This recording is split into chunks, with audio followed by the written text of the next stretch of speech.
Uy! Nandito nga pala kami ngayon sa US at lalabas kami para bumili ng Crocs na tsinelas. Pero nagulat nga ako dahil meron kaming kasabay na buhaya. Ito lumalangoy. Nakakatakot dahil baka mamaya malaglag ako sa tubig at bigla akong kainin. Ang kasama ko nga palang lalabas ngayon ay si Messman, si Cadet, si Oiler at si Kapitan. Ang pinakadahilan nga kung bakit ako lalabas ay para bumili ng bagong maleta. Nasira kasi yung maleta ko nung sumampa ako ng barko. Syempre yung bibiling ko yung pangmayaman.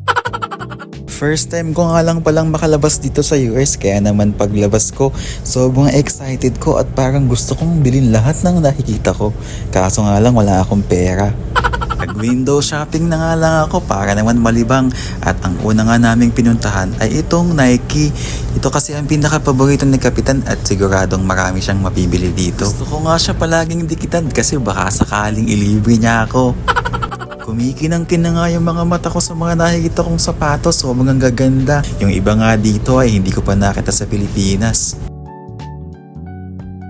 I'm crying. They don't have my size. At ito ngang isang kasama ko ay napapasayaw pa dahil sobrang mura daw ng bilihin. Kaso nga lang wala daw siyang dalang pera. At ito nga, pumila na ako para magbayad dahil nakapili na akong dalawang t-shirt. Para sa akin, okay na to. Naghihintay nga ako dito tapos bigla akong tinawag ng magandang babae. Papakute pa nga siya, akala niya siguro matitipuhan ko siya.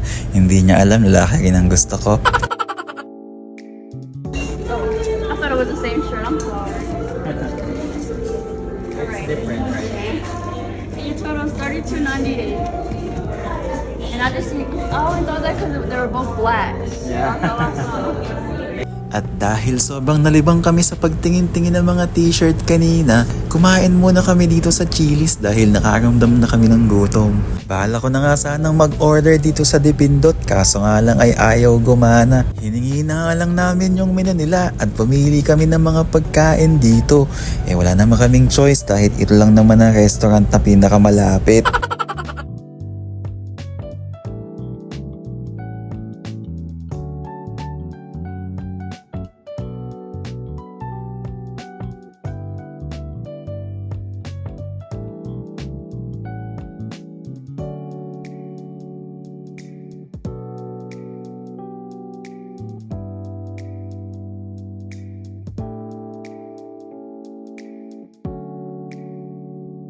At ito nga, dumating na yung mga order namin. Grabe, sa itsura pa lang, sobrang sasarap. Order nga pala ako ng 3 platter para naman magkasya sa aming 4. Hiwalay kasi yung order ni Kapitan dahil malakas siyang kumain.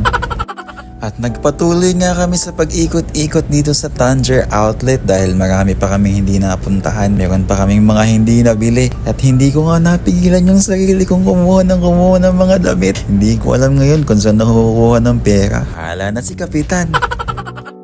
Ang ganda nga talagang mamili ng mga sapatos dito sa US. Ang mura na, ang gaganda pa. Bibihira akong makakita ng ganito sa Pilipinas. Kaso nga lang, pera talaga ang problema. Sabi ko nga kanina ay maleta ang bibiling ko pero naligaw yata ako ng landas.